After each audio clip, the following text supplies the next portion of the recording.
écoute sa voix. Ne l'irrite pas, car il Petosa monogonaye, petemela yete.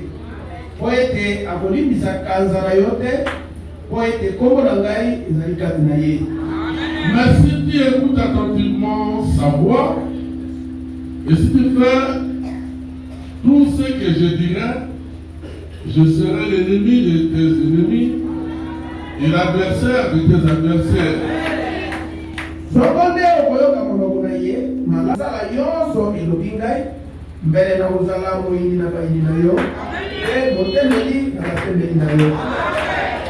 Car mon ange ira devant toi et t'amènera vers l'Amoréen, le Héthien et le Phérézien, et le Cananéen, le Hévien et le Jébusiens, et je les exterminerai. Mwanze na ngai akokenda liboso na yo, pe akokotisa yo epai na bamo, pe na bakanana, pe na baiwi, pe na bayebusi, pe ngai na kokuka bango.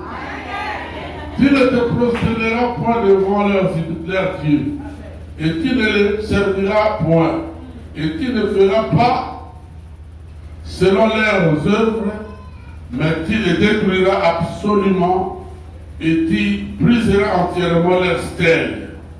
Okokumba mela kanzambe na bango te, tokosalela bango te, tokosala motindo na misala na bango te, kasi okopendisa bango nye, pe okokuka makonzi na bango na biteni. Makonzi? Okokuka makonzi na bango na biteni. Makonzi wana ezali obateni sera bikeko.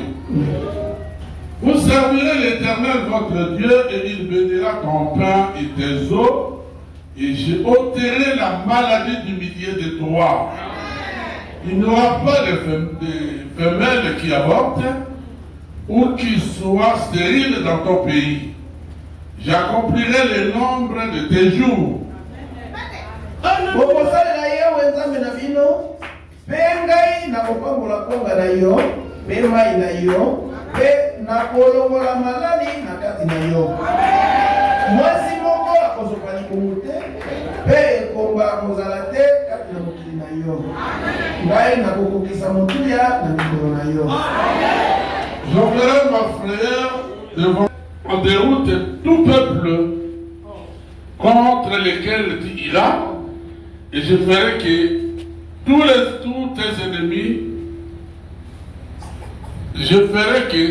tes ennemis, tourneront le dos devant toi. Nakotinda somo na ngai liboso na yo, pe nakopulunganisa bato nyonso na bisika mikokoma yo, pe nakokimisa bayina na yo nyonso liboso na yo.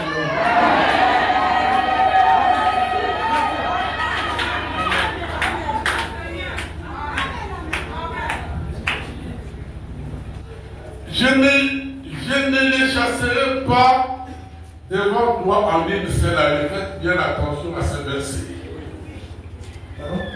Le verset 29. Non. Commençons d'abord. J'ai sauté 28. Et Jean voit, et ils chasseront les Héviens, les Cananéens, les Héthiens devant toi. Ikopengana baiwi pe bakanana pe baiti liboso na yo. Je ne les chasserai pas devant toi en une seule année, de peur que les pays ne deviennent un désert et que les bêtes des champs ne se multiplieront contre toi. Ne se multiplient contre toi.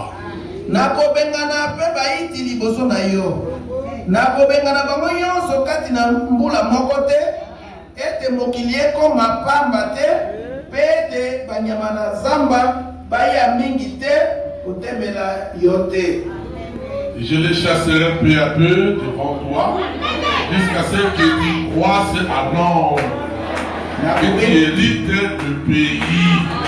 Nakobengana bango moke moke, kino ekokoma yo na bato mingi, pe okokoka kukamata mokili.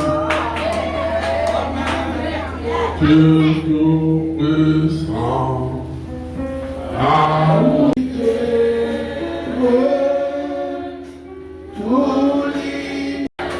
Dieu tout-puissant, et ton grand amour se manifeste au milieu de nous.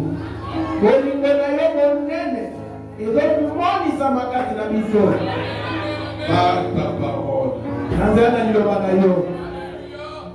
fais-nous croire à ta parole.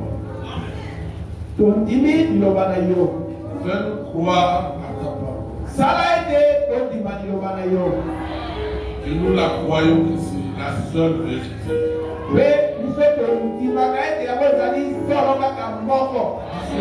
Croire que ta parole est la seule vérité.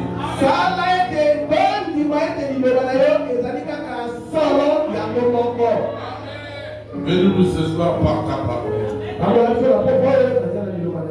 Au nom de Jésus. Amen. Vous pouvez vous asseoir. Aujourd'hui, beaucoup sont fatigués par la fête.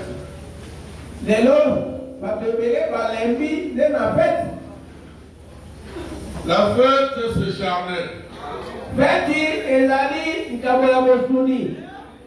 Mais la grande fête, c'est autour de la parole.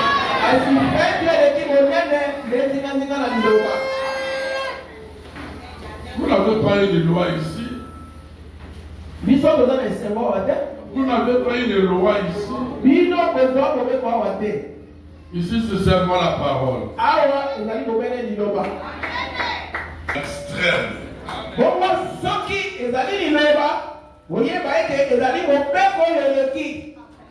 Vous devez obéir à la parole plus que n'importe quelle loi.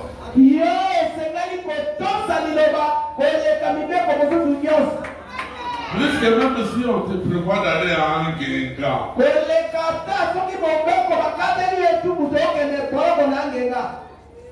Faut obéir à la parole plus que ça.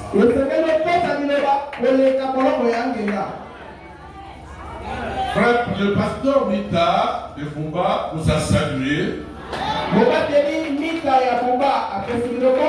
Et peut-être vendredi ou dimanche. C'est pas dimanche, mais vendredi plus.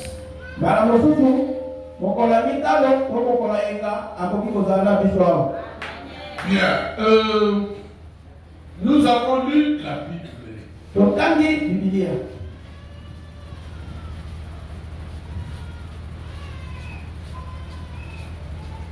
Vous pouvez dire ceci est l'Ancien Testament.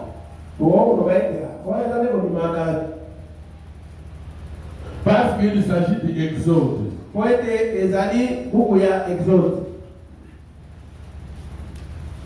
Quelqu'un peut vous dire non, ne croyez pas à ces choses-là parce que c'est de l'Ancien Testament.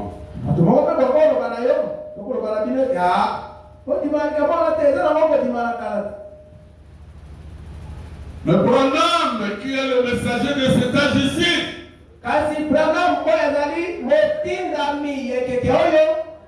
actualise cette portion de l'écriture pour ce temps ici.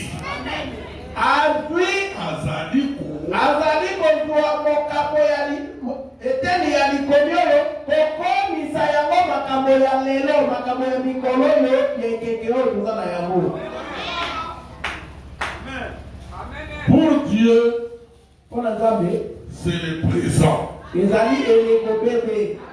Parce qu'il s'appelle Jésus.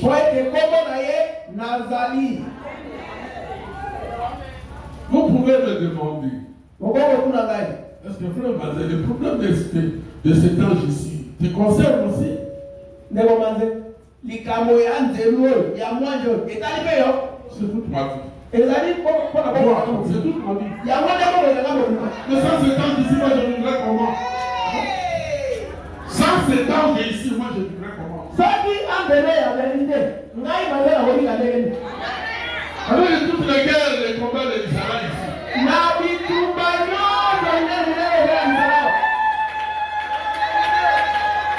Avec ce monde de cigares pollués. Que je ferais comment?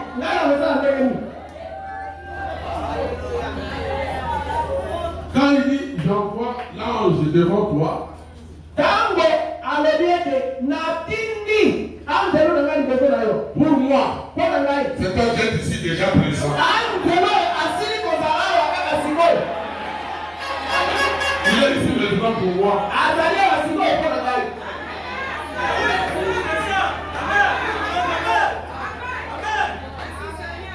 Il est aussi ici présent pour moi. Écoutez, frère Branham. C'est dans la prédication, l'ange de Dieu. Frère Branham a parlé sur l'ange de Dieu.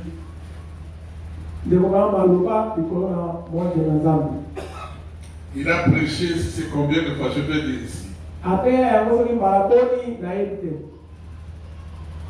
L'ange. Vous voulez dire pasteur qui exagère.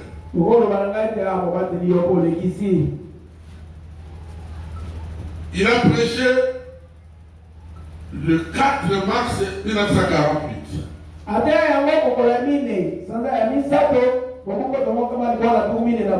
L'ange. Le 1er mars 1954.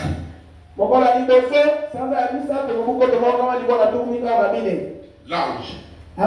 L'ange de l'Alliance. Le 4 juin 1953.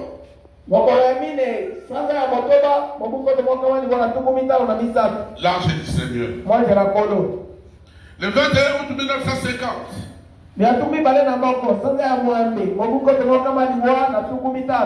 L'ange de la commission. Le 2 novembre 1947.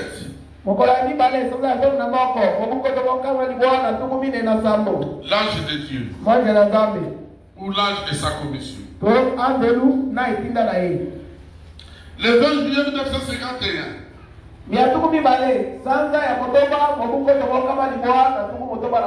L'ange de Dieu. Le 2 mai 1951. L'ange de l'Éternel. Le 18 juillet 1951. L'ange du Seigneur. Le 14 avril 1951. L'ange qui est trois plumes.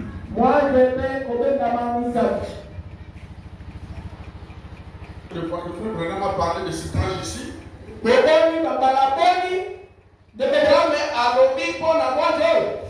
Et dans beaucoup trop de prédications de frère Branham.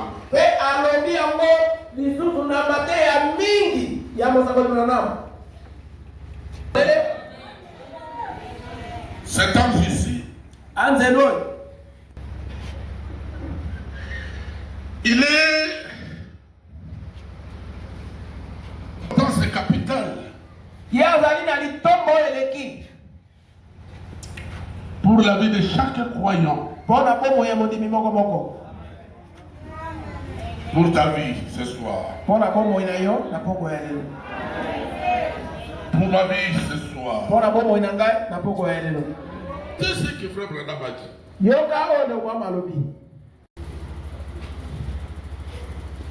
Je prends l'ange de Dieu.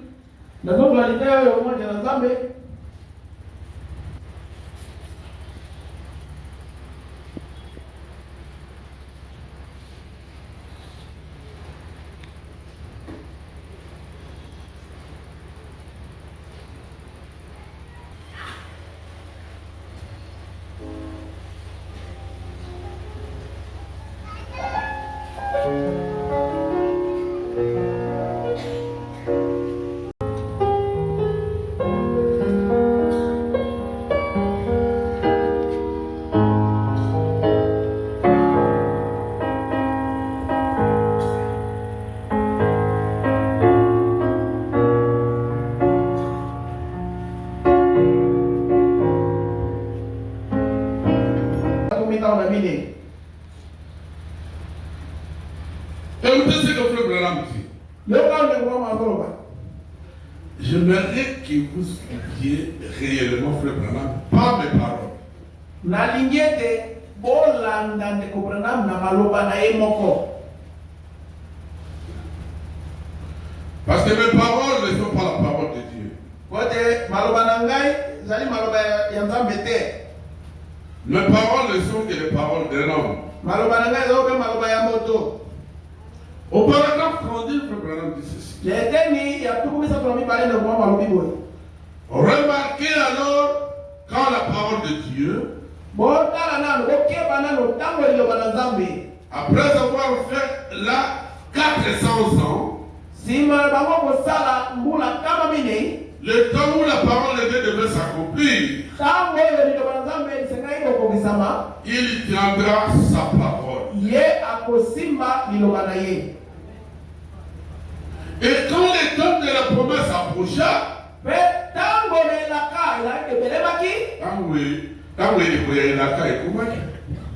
il s'éleva un pharaon qui n'avait pas connu Joseph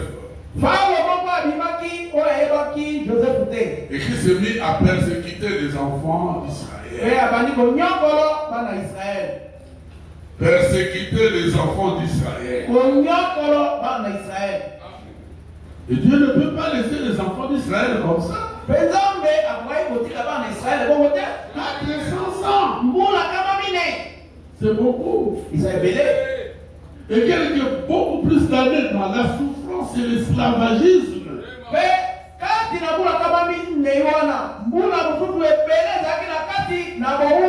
Quand les pharaons qui ne connaissaient pas Joseph étaient arrivés, Frère Branham dit ceci. Dieu descendit dans une colonne de feu, appelant un homme qui était appelé et qui l'avait fui.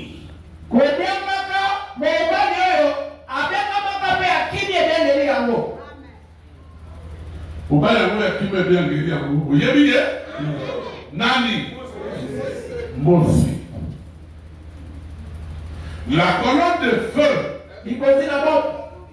c'était l'ange de l'alliance. C'était l'ange de l'alliance. Il était l'ange de l'alliance. Il était l'ange de l'alliance. La colonne de feu. Nous le savons tous. Tous les lecteurs de la Bible savent cela. Que le Logos qui était Christ. La Bible déclare, Moïse considéra les richesses de Christ comme beaucoup plus grandes que tous les trésors d'Égypte.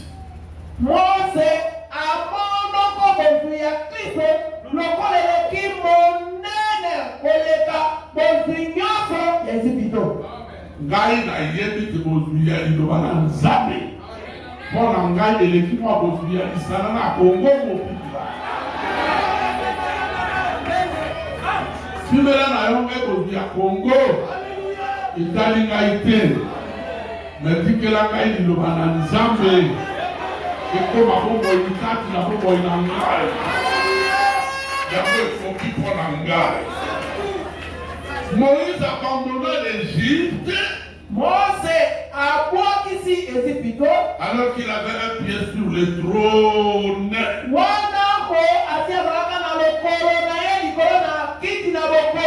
C'était déjà le prétendu roi de l'Égypte.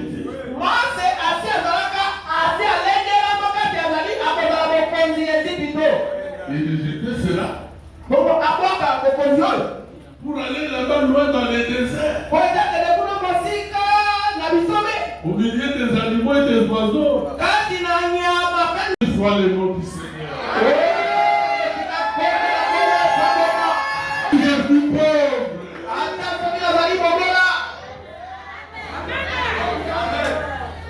Je suis dans les bois pour prêcher aux pauvres.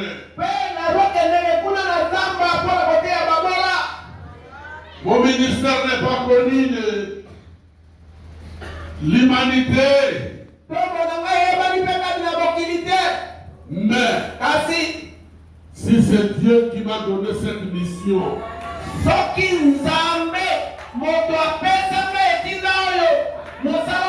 aller prêcher aux pauvres me suffit plus que toute autre richesse qu'on peut me donner. C'est la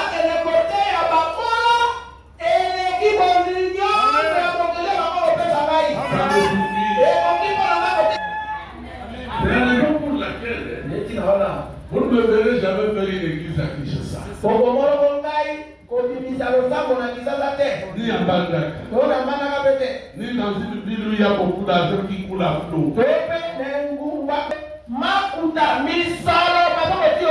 Je ne prêcherai que dans cette ville. Et ensuite, tu traversais, entrer dans les forêts de l'Équateur. Sur le fleuve Congo.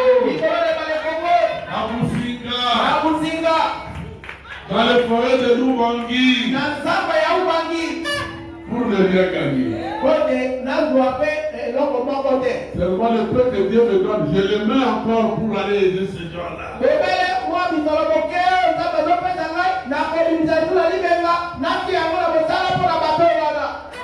Que je sais que pour eux, un jour, Dieu me demandera de compte.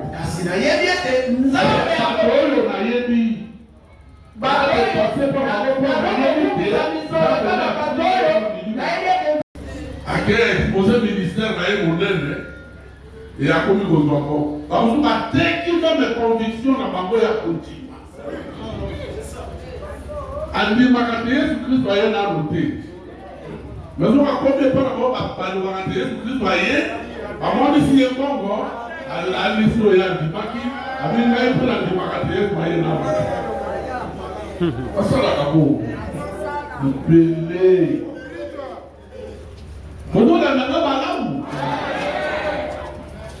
Mais on a évité, on a un kilo de la lito pâté. Là, le docteur va tout bazar et l'autre côté. Quand il est là, mais le ramon d'offre, on va pas se faire l'autre côté. Il y a un là-bas, l'idée de Canada, na Yébissibino. Tant que bazo comme attaque au nord, moi, ministre moqué, parce que bazo bima. Vraiment, Dieu Vraiment, Dieu nous ne pouvons pas travailler comme toi. Les héros de l'enfant que nous cherchons, c'est toi.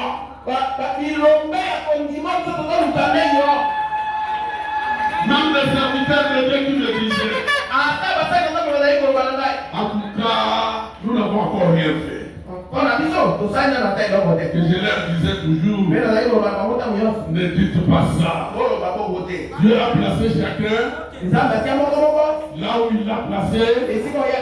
Il lui a donné toutes les capacités pour le travail de cet endroit. Qu'est-ce que nous pouvons faire pour donner l'argent? Demandez à votre pasteur. Qui peut faire ça? Et preuve, demandez à votre pasteur. Celui qui sait faire ce que vous pensez. Et les jeunes gens dans le ministère me disent, le pasteur, quoi?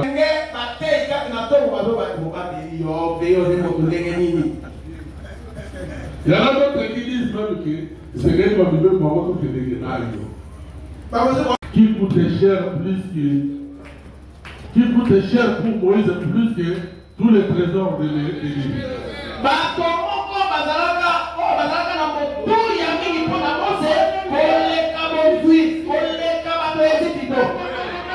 Moïse a préféré quitter le trône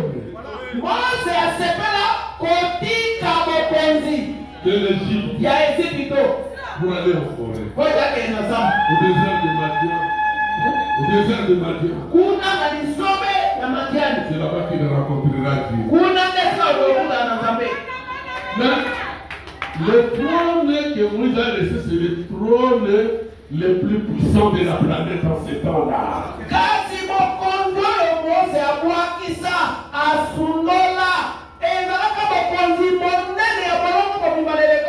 Comme Donald Trump aujourd'hui.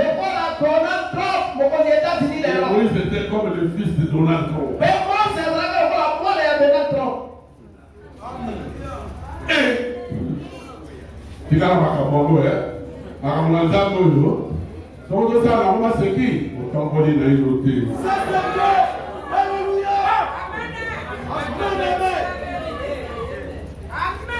Mais nous allons continuer seulement à prêcher. Jusqu'à ce que même celui qui est faible de comprendre,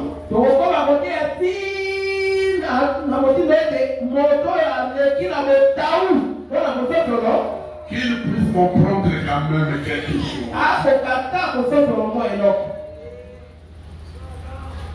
Avec ce genre de ministère ici, et vous dites,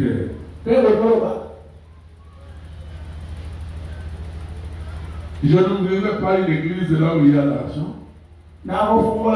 Qu'est-ce que moi je vais faire là-bas? J'ai des gens ici qui ont besoin du salut. Il y a des gens ici qui cherchent honnêtement et sincèrement le Seigneur.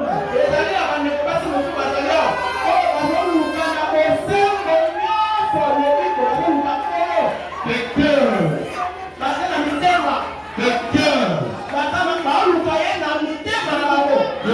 Les hommes comme les femmes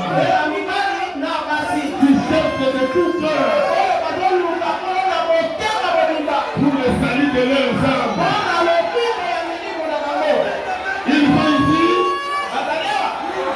Ils sont ici. Voilà pourquoi je ne peux pas les quitter. Je ne peux pas les abandonner. Le salut de l'Éternel.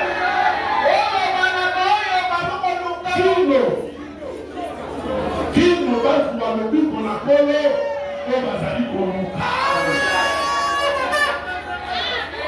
J'ai une église à Kinshasa. J'ai une église à Kinshasa. J'ai une église à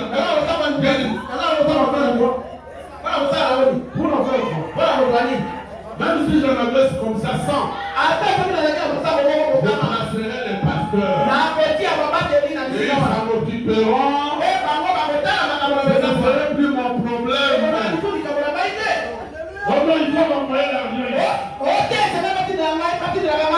Pour faire quoi? Parce que je t'ai demandé l'argent. Jamais. Qui parmi les pasteurs de cette région ici qui sont mes enfants, à qui j'ai demandé même un seul sou?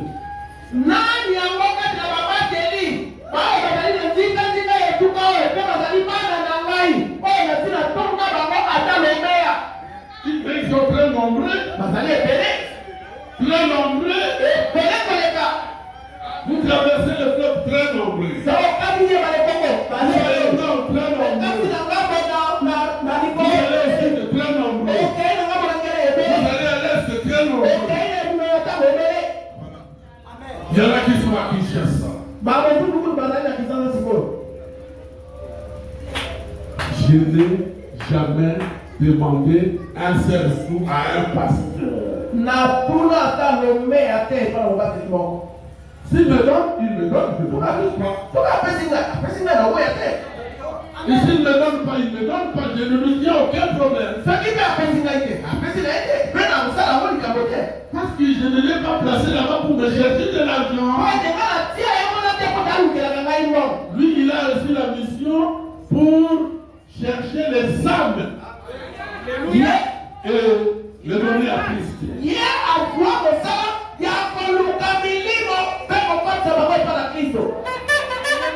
Est-ce la vérité? C'est ça mon frère le plus monde. C'est ça le seul but que Moïse avait pour les enfants d'Israël en Égypte. Et aujourd'hui, l'évangile est devenu magasin d'argent. Je ne suis pas contre ces gens-là. Ce n'est pas mon problème. Mais chacun rendra compte devant Dieu par rapport à ce que Dieu veut.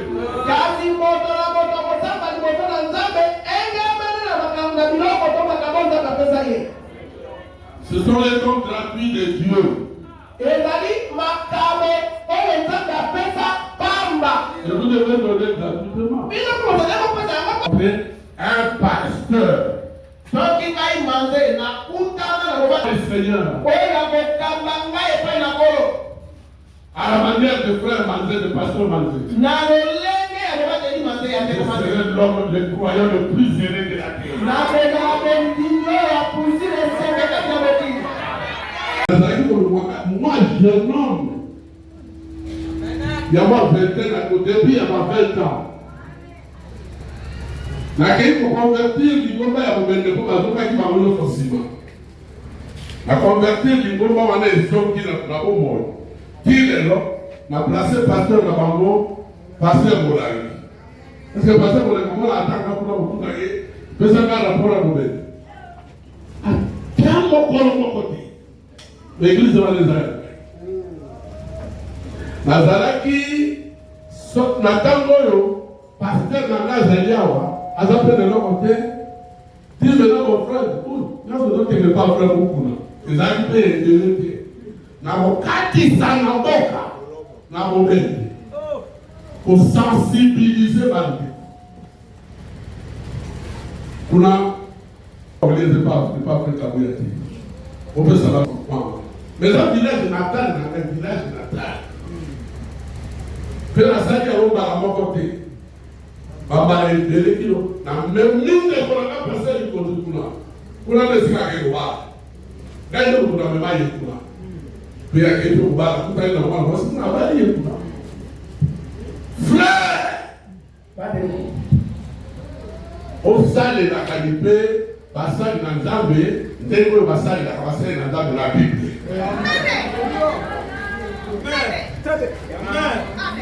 Nagoro karuku basali na ngati. Mela kaye katika oya bisamino solo kwa mabanga. Kono tumo baote, bobiso pe bate akabiso ya bote na bote bino parce que là la salaki yango. Amen. Donc ndo wana bando ona bango ba bomaki bisi pele tena ba pambola ki bango ebele na kangwana. Aïe lelo. C'est ce que je faisais à mon pasteur. Mais ma camarade ça a beaucoup de la moi. Na koma na ndako ya pasteur na kuti mama pasteur na go. Oya te. Mais ngai so na za la pasteur ba bido. Na o servir. Parce que quand on sale na yebi tu na sale na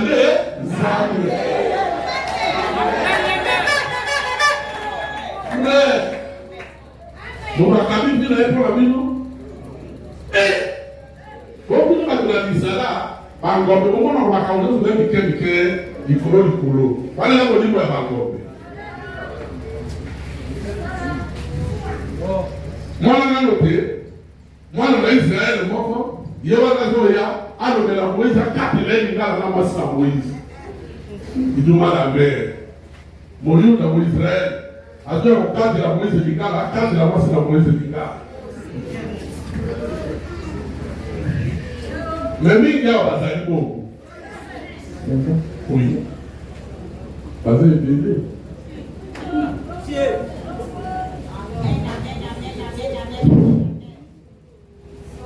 Et on coûte même au thème en voie pété. Et l'autre qui peut faire le Cameroun pété. Oya Kalamba, avant de la prendre, avant de le faire au monde de là, là, va bêtiser à qui. Yo, on va salir pour vous tenir pour le là. Moi, c'est la passer ma bête à casser. Il y a un autre qui s'est à miséricorde. Voilà la parenthèse. Moïse a considéré qu'il pour la bonne de l'Égypte, plutôt des années, non, des années. À ça, il n'a pas deux, pas pour la haute. Si ma évoqué, vous voyez, si ma. Moïse a dit qu'on visait dans ma camboya montambe. A visé qui dans ma camboya montambe. Mais maintenant, dans le message d'Abraham, mon qualification par voiture, où est l'école à Moninga? Ma voiture est combien ma compétition? Oui. Ah, c'est moi je vais acheter. La monnaie ministre va à ce moment-là, on appelle en ce moment. Là, on est quoi, à l'église, on sait à mort. L'église, on est dans ça à mort. L'église va faire la rencontre pour la pasteur là-bas. Parce que la caille, vous savez, on s'est raté. Problème de vérité, mais on y est. Sauf là, on a dit ça là. Mais, la seule moi, va tout le monde qui est. Oyo, la mité va la rencontre, ceux qui passaient dans des azangi liso, à quoi nous savons de liso là, après si vous passez à la liso. Bazali, ma mungité, ma frère, ma sœur, ma sœur, on va dire ma calisto, bazali. Je suis au monde de misérabilité, le sang, et ça a fait bango. Et puis ça a dit, le bango, mon frère, le bango, construction, le bango, pour soutenir, parce que le bango, le bango, ça a fait vérité. Bongo bateau wana, donc on a évité à salir de bas, na collandé, là, qui nous veut pas le dire. Est-ce que vous l'avez bien? Pour la Seigneur que nous sommes là pour l'ensemble. Pour la pasteur, ensemble à Balona, voter. Pour la ensemble à voter. Est-ce que vous l'avez très bien? Frère! L'ange de Dieu.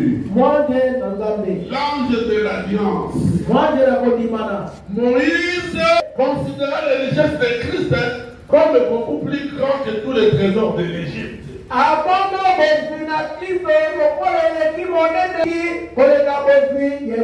Il abandonna l'Égypte alors qu'il était un pied sur le trône.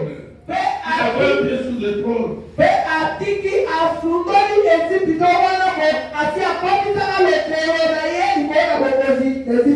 Il a dit, je préférerais souffrir avec le peuple de Dieu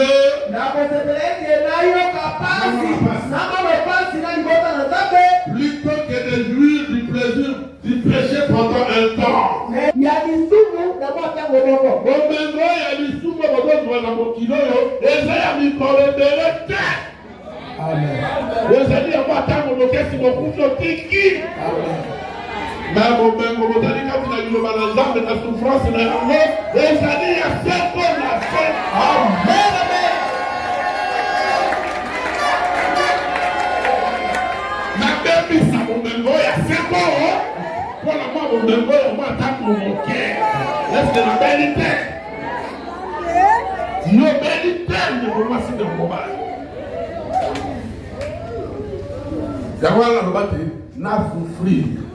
n'a souffrir de azali lié na peuple moko pe na nzambe moko peuple yango bango bazalia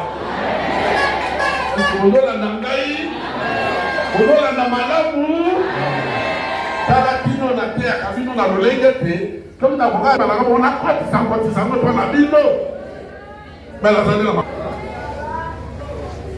pe na to suka hote ya na matia te na exage na litatoli na bomoi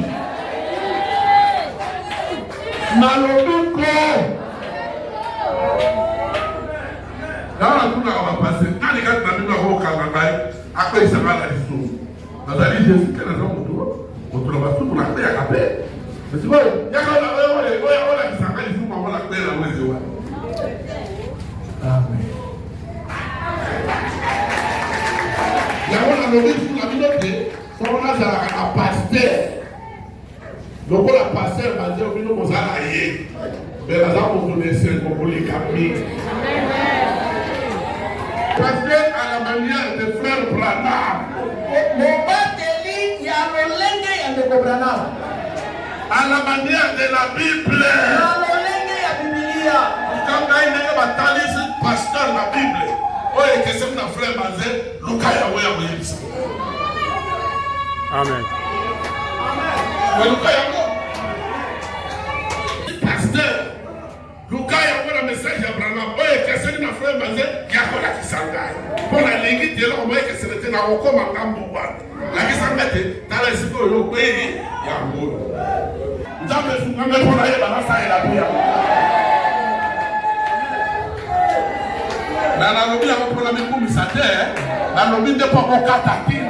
La télévision a mis dans la Kinshasa. On le battait là et vous concurrenciez. A gagné 7 frères. Solo ya Mungu. Oh. Qu'est-ce que Dieu n'a pas fait ici? eloko nini nzambe asa awa te. Nakei na bomba turo dosuki saki. Nakutani na sœur Uju.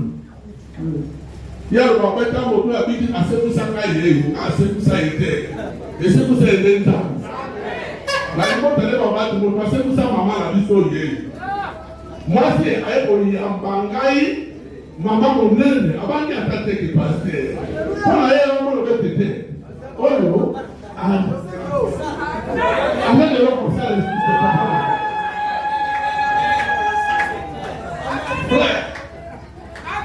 il y a un Dieu aussi. Alors écoutez, si vous ce que je lis, programme dit ceci. Pour lecteur de la Bible, ça sera que c'était le Logos qui était Christ. La Bible déclare Moïse considéra les richesses de Christ comme beaucoup plus grands que tous les trésors de l'Égypte. Mose amona bofu ya Kristo menene koleka bozinyoso ya Egypto. Remarquez toutes les grandes personnes, les plus grandes, et chaque personne a un temps de décision. Bato nyoso ya minene, bato ya zedi, ya lokumu, moto nyoso na tango ya kozomokano. Yoto ya kozomokano mkoloni. Vous avez dit oui ou non? Ozala makoki ya koloba iyo tote. Pour beaucoup ici, Pona baiki awa, c'est peut-être ce soir. Vous avez à dire j'accepterai Christ comme mon guérisseur. Ou je ne l'accepterai pas, voyez. Remarquez, nous allons rapidement nous dépêcher car on a environ 12 minutes. Pensez-y donc. Le temps de la promesse approcha. Et Dieu appela Moïse par une colonne de feu. Dans un buisson ardent. Dieu le commissionna. Maintenant, écoutez la commission de Dieu. Voici, j'envoie l'ange devant toi, Moïse. Devant ton peuple, Moïse. Toi, peuple de Moïse. Voici, j'envoie un ange devant toi. Pour te protéger en chemin. Et pour te faire arriver au lieu que j'ai préparé. Qu'il leur donne.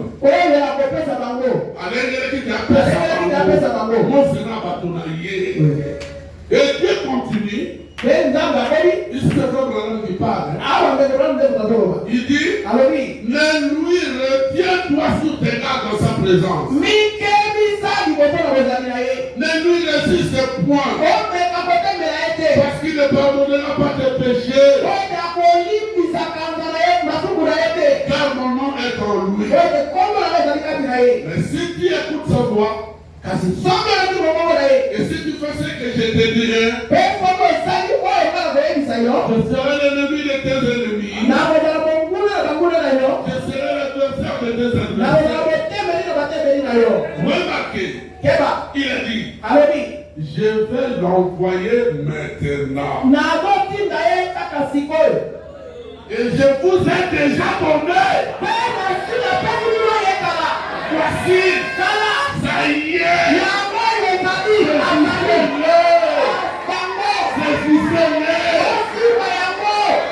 L'ange devant est déjà là. L'ange est ici maintenant. Mais je ne vous dis pas de l'adorer. Mais je vous dis de vous confier à Dieu parce que l'ange est déjà là.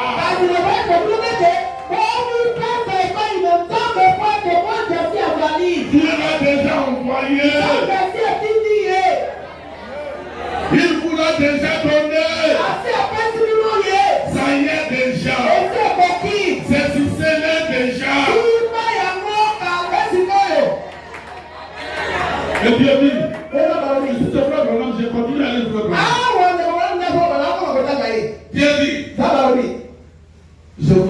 a donné la Palestine. Nasi na pesi bino mabele o wana. Nasi na pesi bino mabele ya Palestine. Mabele wana ya naka. Nasi na pesi bino yango. Liko wate. Nasi na pesi bino kokonzi mobimba botambola yango na mokili. Kono na misika nyonso okende. Est-ce que vous avez la prière? Palestine wana na kimabele ya naka.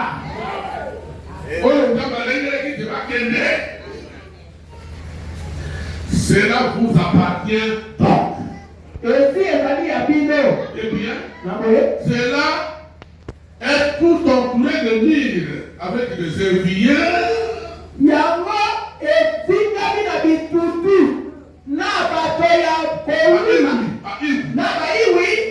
Des Jébusiens, des Phérésiens, des Amoréens. C'est tout entouré. Cela. C'est à vous.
Il dit, je vous ai déjà donné.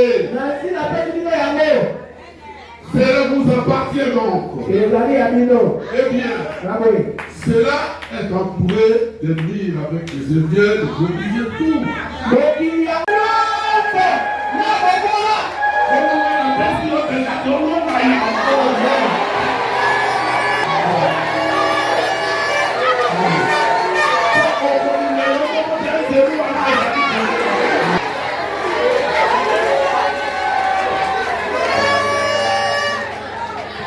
Mais je vous ai donné cela, c'est à vous.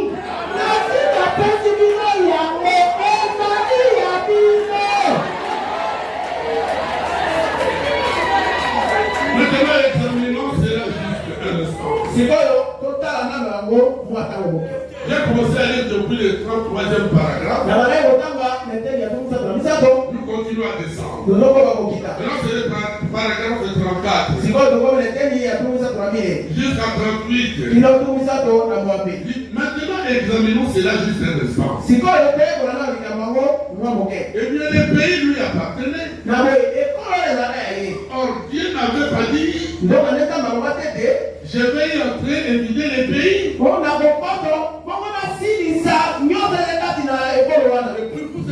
y installez. Non, Dieu n'a pas dit ça.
Je l'ai donné. Maintenant, va combattre pour le leur à la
avec toute énergie.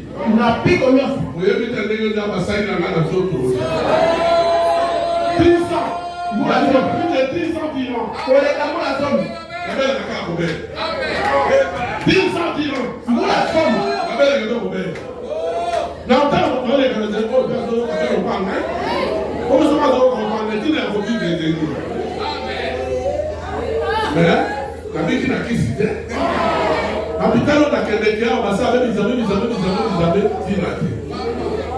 Amen.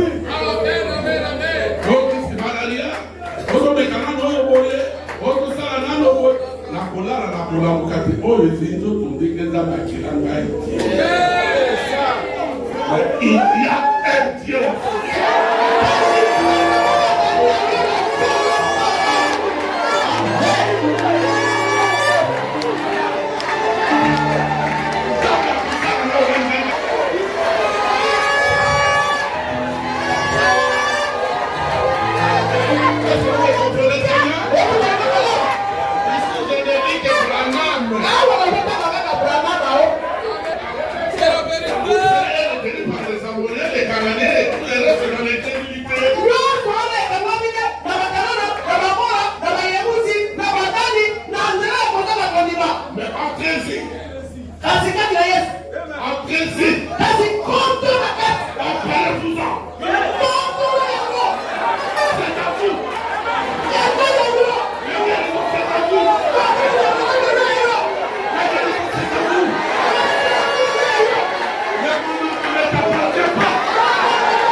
que j'ai lu dans la parole, un enfant de Dieu, selon que j'ai lu dans la parole, ce n'est pas quelqu'un se plaindre, à se plaindre.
Mais il doit continuer à nous parler jusqu'à ce qu'il nous vienne.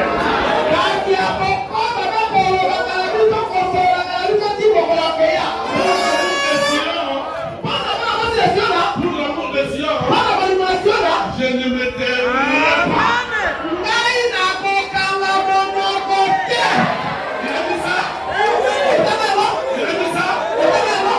Qui a Sion ici?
C'est un champ de bataille, voyez-vous?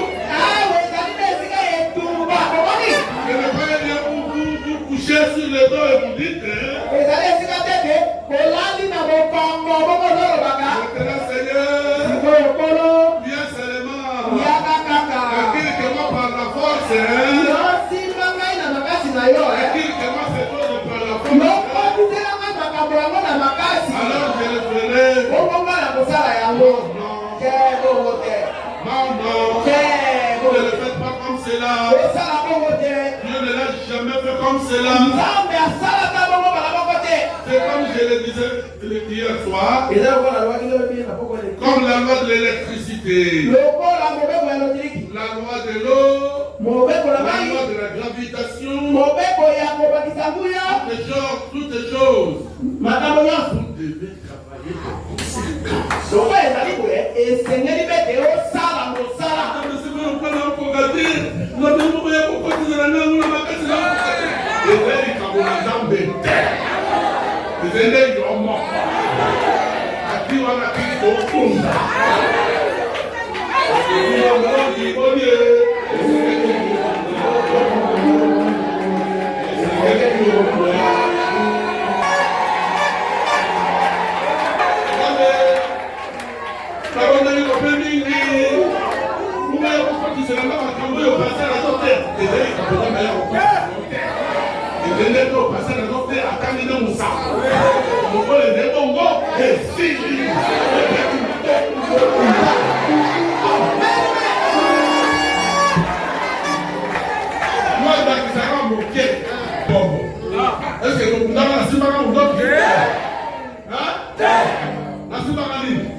Molinga.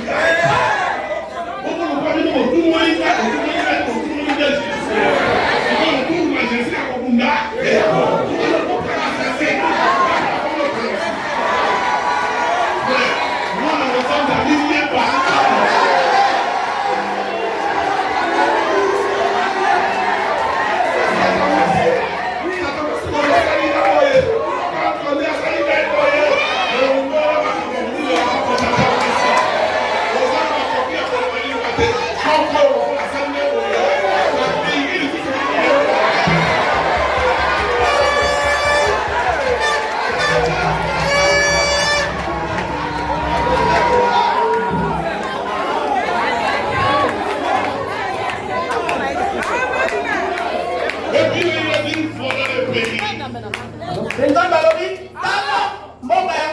Pourtant, certains Israélites, quand ils ont regardé cela, ils ont dit, eh bien, nous ne pouvons pas nous en parler de ça. Nous paraissons comme les sauterelles devant le fils d'Anak.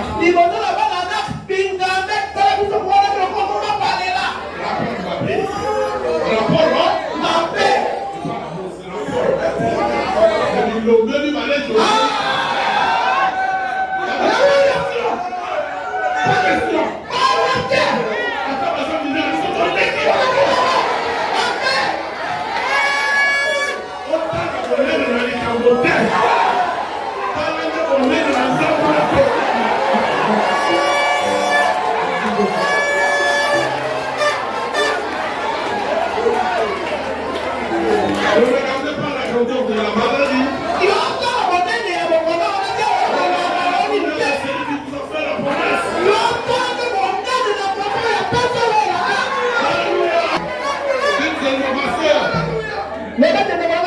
Ma soeur, moi je n'ai rien à te donner. Je te dis que je suis en train de mentir. Et si je te dis que je ne suis pas te guérir,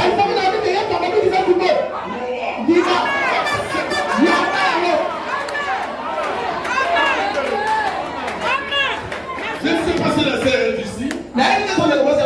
Une jeune femme, la femme d'un médecin comme ça. Qui était venue me voir avant de voyager. On l'a opéré 2 fois. On l'a opéré 2 fois. À Chichi Hospital. Et l'autre médecin, le professeur Ouyali. Si on t'opère, tu vas mourir. Il n'y a aucune raison pour toi de vivre. La sainte sœur, là, elle est ici réelle. Je ne sais pas. Mais, si elle n'est pas ici, mais il y a des gens qui savent ce que je dis que c'est la vérité. Peut-être vous le verrez dimanche. J'aimerais qu'il vienne lui-même me parler. Mais pour le je ne l'ai pas vu. Elle est là. Elle m'a parlé au téléphone elle-même depuis Kinshasa. Elle m'a raconté tout ça. C'était un mardi où je ne pouvais pas recevoir. Un mardi. Lundi, j'ai reçu beaucoup de gens. Et lundi, je ne reçois plus personne aujourd'hui. Vous devez aussi me donner le temps de me reposer, mes soeurs. Mes amis, il y a un Dieu au ciel. Elle est venue au Clément. Et on lui a dit, le pasteur ne reste pas aujourd'hui. Elle était accompagnée de son jeune frère. Elle est rentrée. C'est tortillant. Et maman, je sais, jette les yeux au loin. Elle voit une jeune fille qui n'est pas dans son état. Et il a envoyé quelqu'un pour lui dire, va m'appeler cette fille-là. Et quand elle est revenue, moi je lui ai demandé, qui a-t-il? J'étais venu voir le pasteur. Voici mon problème. Maman José est entrée dans la maison pour me trouver au bureau et me dire, maman, que tu reçoives cette jeune fille-là.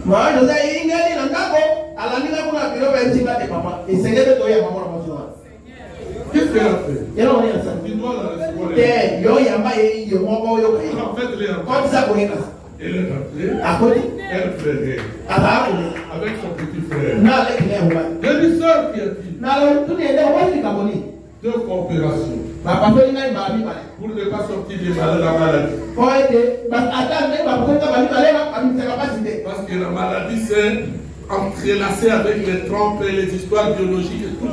Avec la maladie, pas moyen d'enlever la maladie.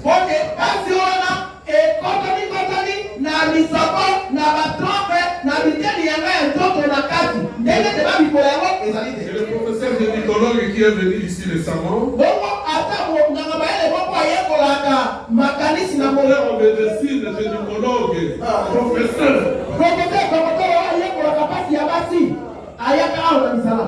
il lui a dit, femme, il n'y a pas moyen de t'opérer si tu veux.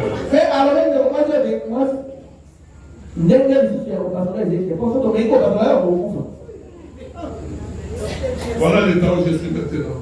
La douleur est découverte. Je ne sais pas qu'est-ce que je peux faire. C'est la raison pour laquelle tu es venu te voir. Juste avant de voyager, je lui ai dit, sœur, je ne peux rien faire pour toi. Mais je vais te poser seulement des questions. Qui a guéri la femme à la perte de sang qui a touché seulement les bords du vêtement?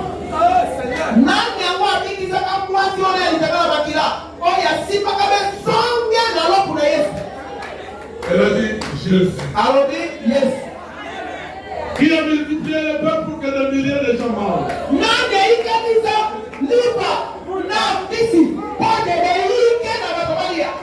Elle a dit Jésus. Qui a marché sur les eaux?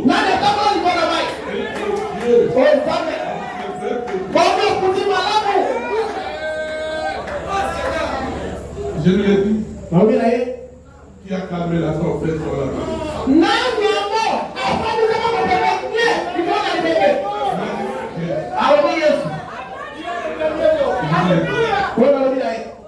Tu peux croire que c'est Jésus qui est venu sur le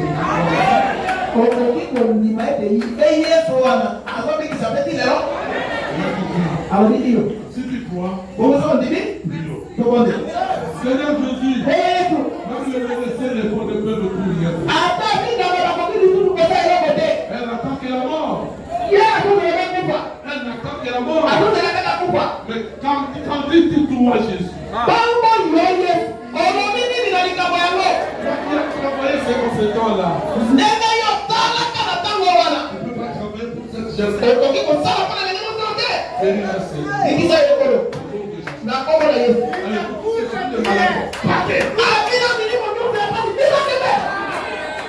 Alors rentrez.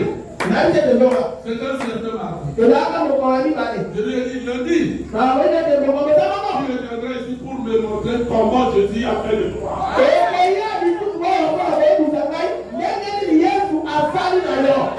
Mais j'ai dit, j'ai entendu le téléphone sonner. Il a dit, pasteur, c'est moi. C'est moi. J'ai dit, qui a-t-il? Il a dit, j'ai beaucoup de douleurs.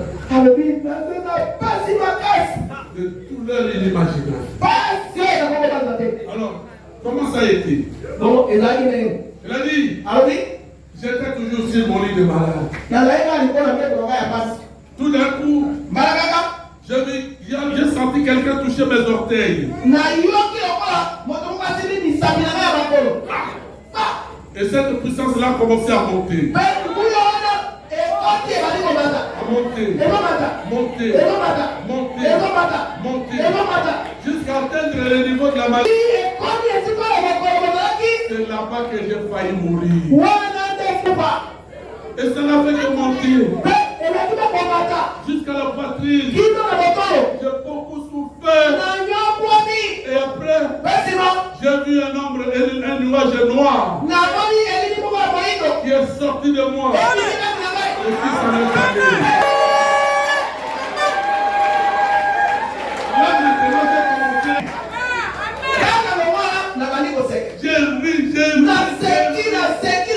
Il m'a dit, mais pasteur, pourquoi il dit encore?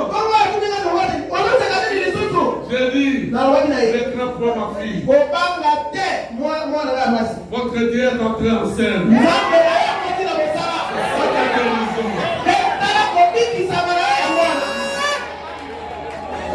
Amen.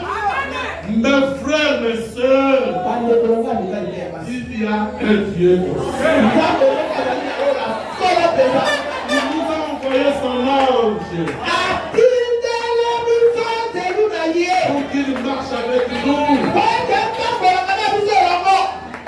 Il y a des visiteurs. Je dois m'arrêter là. Vous laissez le temps. Peut-être que Dieu vous l'a rentré, Dieu va continuer.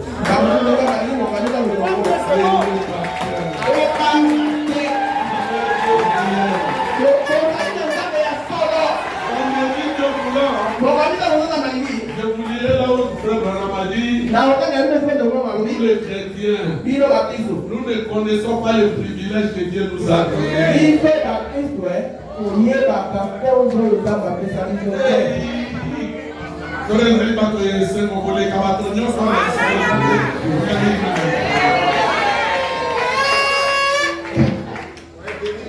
Que le Seigneur vous bénisse.